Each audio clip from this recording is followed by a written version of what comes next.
Yuslivar atau biasa disapa Om Awi, seorang jurnalis di media apa Om sekarang Om? Hari ini saya di Mall Jabar, Republik Merdeka Online Jawa Jadi Kabiro ya kalau nggak salah. Kebetulan hari ini saya memimpin Biro Purwakarta, Karawang, Subang dan Bekasi. Jadi Biro Purwakarta Bekasi kan, alhamdulillah 3 kabupaten berarti ya? 4 kabupaten. Untuk kota Bekasinya itu jadi Mall Jakarta kalau kota Bekasinya. Jadi saya Kabupaten Purwakarta, Karawang, Subang dan Kabupaten Bekasi. Kabupaten Bekasi. Udah berapa lama Om jadi wartawan ini? Sejak tahun berapa gitu? Kalau kita cerita dari awal nih. Iya. Dari awal itu sebenarnya saya tuh nggak ngimpi jadi wartawan. Gak ngimpi. Nggak ngimpi. Cita-cita saya malah bukan jadi wartawan ya. Cita-cita saya tuh jadi insinyur kan. Jadi insinyur. Insinyur apa tuh kira-kira? Ya kalau kata orang dulu kan tukang insinyur gitu kan. Tukang insinyur. Jadi awalnya tuh sekitar tahun 2011 lah. Oktober 2011 tuh ada seorang teman yang datang, "Om, mau jadi wartawan nggak?" Saya bilang, "Wartawan apa ini?" "Wartawan online, wartawan nulis." Tahun berapa itu Om? 2011. 2011. Oktober 2011 lah. Iya. Saya kan ya emang kalau hobi saya baca, tapi untuk nulis waktu itu saya belum kepikiran. Belum pernah ya berarti sama sekali berarti. Ya paling nulis-nulis status Facebook, Facebook, atau ya. di medsos lain-lain lah. Ya udah, saya bilang ke temen tuh, saya minta waktu lah. Saya minta waktu sampai 1 November. Yang ngajak siapa Om waktu itu? Waktu itu Kang Imron Hidayat. Imron Hidayat. Sekarang dia udah jadi pengusaha multimedia lah di Bandung lah. Udah luar biasa lah. Itu salah satu teman atau orang yang cukup punya pengaruh dalam karir wartawan saya lah hari ini. Selain kawan-kawan yang lainnya juga tentu banyak juga yang punya Peran dalam karir saya di dunia jurnalis ini. Saya sebenarnya lebih senang tuh disebut penulis loh. Kalau Penulis ya? Wartawan hari ini kan tahu sendiri lah. Mungkin istilah wartawan tuh kadang-kadang dalam satu komentar itu nggak enak didengar gitu. Makanya saya lebih senang disebut tukang nulis lah, tukang nulis. Jadi emang dampaknya apa itu Om? Emang penyebab ada negasi dalam tanda kutip ya mungkin di wartawan? hari ini kan karena perkembangan dunia keterbukaan informasi publik dan lain, siapapun bisa jadi wartawan dan kita juga hari ini melihat banyak wartawan yang tanda kutip, jadi itu yang sebenarnya jadi salah satu apa ya kendala dalam pekerjaan wartawan itu, karena ada wartawan yang tanda kutip dalam tanda kutip yang berkeliaran gitu ya. Jadi saya bilang ke teman saya itu, Kang Imron itu, "Kang, oke lah, saya putuskan nanti tanggal 1 November ya, saya gabung atau tidak." Akhirnya waktu itu namanya medianya waktu itu masih jarang. Media online di Purwakarta itu masih jarang. Namanya itu garisnews.com. Saya mulai bergabung dengan garisnews.com itu sekitar November 2011. Nah, di sela-sela bergabung dengan garisnews.com itu kebetulan saya juga dipercaya jadi stringer Radar Karawang. Stringer itu gimana? Stringer itu semacam orang yang memasok berita ke si wartawan. Waktu itu wartawannya Kang Oyang ST Binos ya. Sekarang yang komisioner di Bawaslu. Ya. Saya itu stringer. Jadi mungkin dengan kesibukan si Kang Oyang ini dulu dia agak sibuk lah waktu itu juga kalau nggak salah di Panwas atau nggak atau apalah. Jadi saya yang memasok itu selama sekitar 8 bulanan itu, dan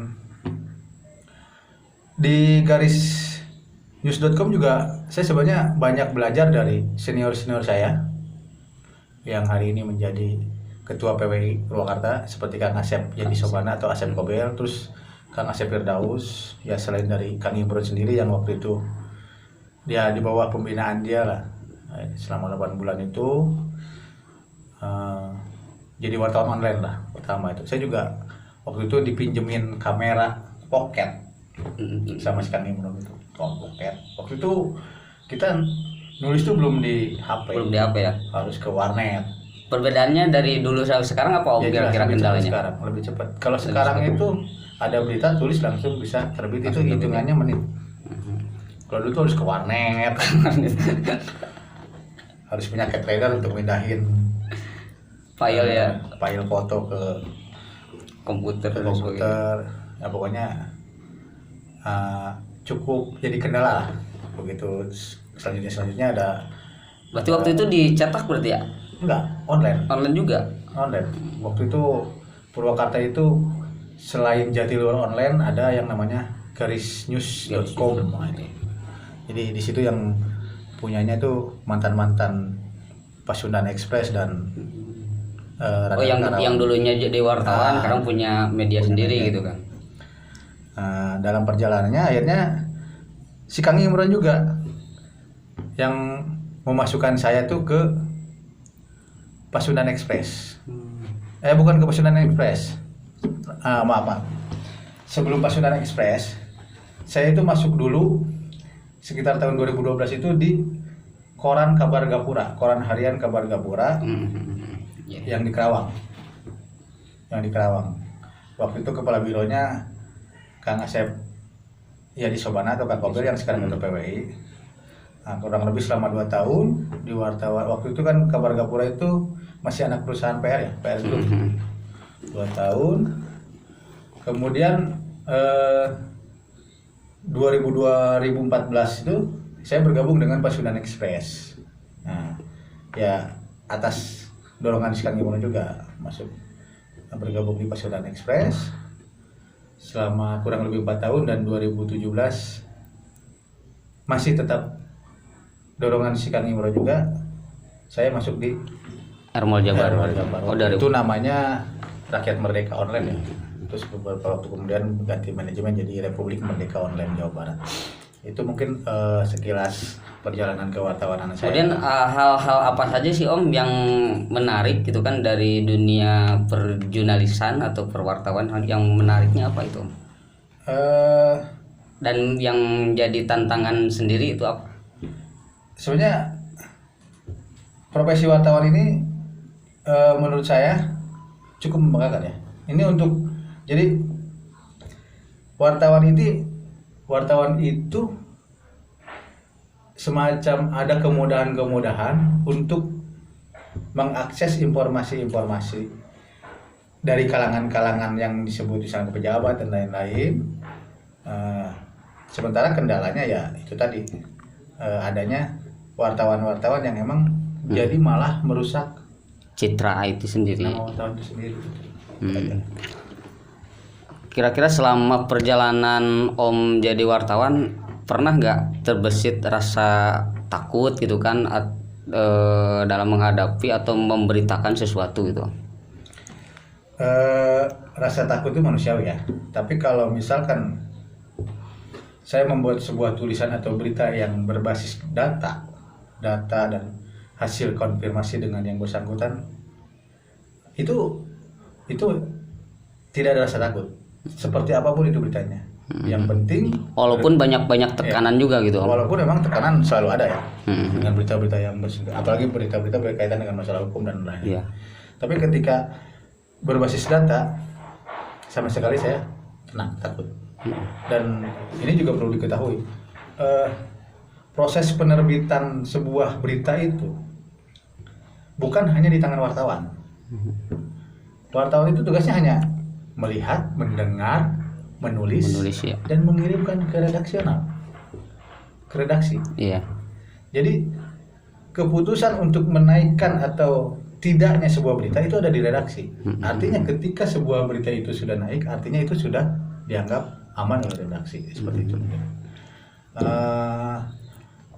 Sebenarnya tugas kita tuh hanya mentransformasikan apa yang diinginkan oleh si narasumber untuk diketahui publik kan. Iya. Jadi itu aja sebenarnya. Berkaitan dengan itu nanti apakah beritanya berimbas pada si A salah atau si B benar, si C salah atau si D benar, itu bukan wewenang kami di wartawan, tapi itu kan tugas pihak yang lainnya. Artinya di sini kita harus benar-benar objektif bahwa wartawan itu bukan seorang polisi ya, yang menyidik, bukan seorang jaksa yang menuntut atau seorang hakim yang menghakimi, memvonis. Jadi wartawan itu benar-benar harus objektif. Ya. Walaupun dalam berita itu mengindikasikan si A ini bersalah, kita tuh tidak bisa menghukum beliau atau menjudge beliau salah. Tetap terus ada proses dulu. Kita tuh hanya menyampaikan aja apa yang didapat dari narasumber melalui informasi-informasi yang satu untuk dipublikasikan, itu aja. Iya. Nah, dalam hal berkaitan dengan hukum tadi, pasti ada beberapa yang dikejar yang mau dijadikan berita itu. Apakah udah pernah merasakan penekanan yang luar biasa gitu Om, yang pengalaman Om gitu? Kalau tekanan yang sifatnya ancaman mungkin ada, ancaman, tapi hanya secara verbal ya, verbal. Terus sampai dengan dilaporkan ke pihak kepolisian, saya juga pernah. Oh, pernah juga itu? Ya, pernah dilaporkan. Tapi kan karena permasalahan PES ini adalah permasalahannya Dewan PES, itu kan melalui proses-proses yang panjang. Artinya di sana ada hak jawab dan atau mungkin somasi dari si pihak yang merasa dirugikan oleh pemberitaan. Dan itu kalau dulu Kang, dulu itu jadi senior itu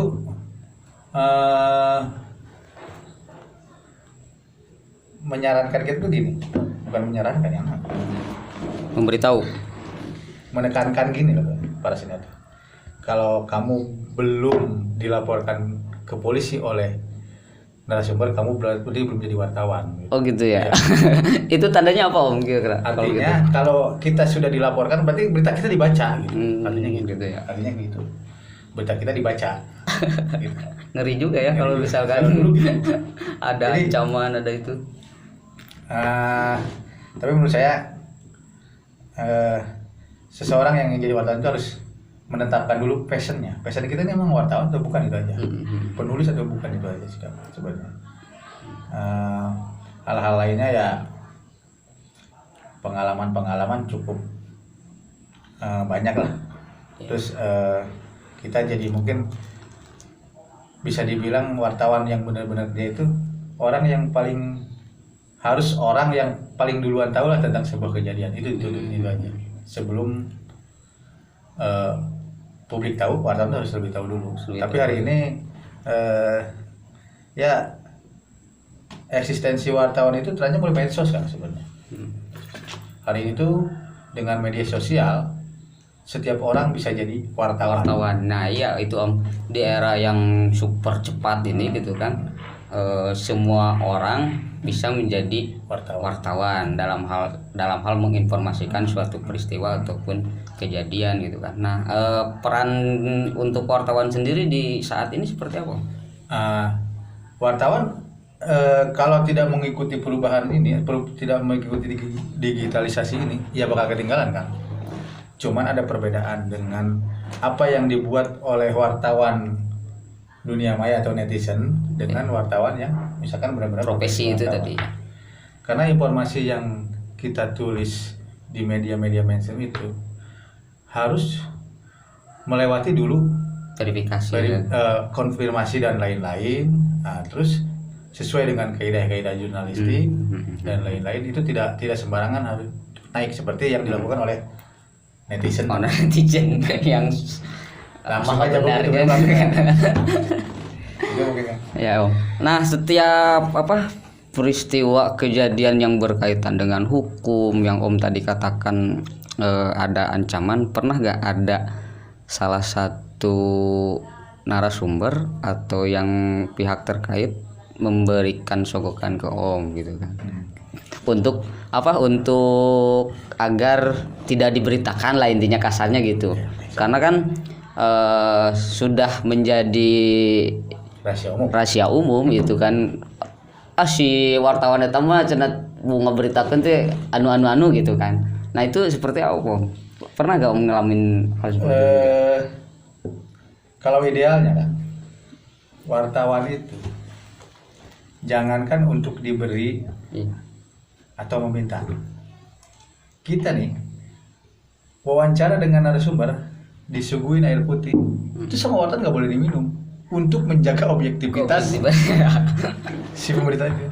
Air putih yang disodorkan oleh si narasumber Iya. atau pihak yang ingin dipublikasi itu juga tidak boleh diminum. Itu idealnya. Iya.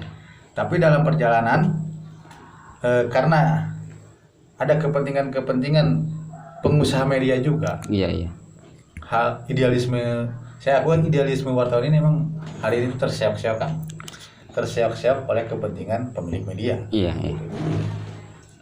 Dilematis juga posisi wartawan di sana ya. Benar kan? Kalau soal sogokan sampai hari ini saya malah pengen kan, Pengen.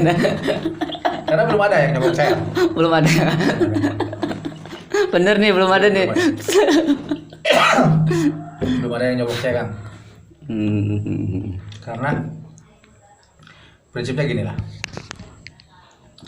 haram buat wartawan itu meminta uang atau imbalan lainnya, haram kan. Ya. Tapi kalau udah beri, Tapi haram juga kalau dikasih nggak diterima.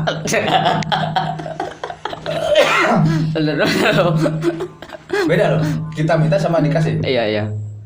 Pantang minta, pantang menolak gitu Om ya. Kurang lebih seperti itu. Minum aja dulu Om. Mungkin pernah dengar juga ada mungkin wartawan yang lain yang dengar Om ada sogokan itu, ada gak yang pernah dengar ada sogokan gitu kan?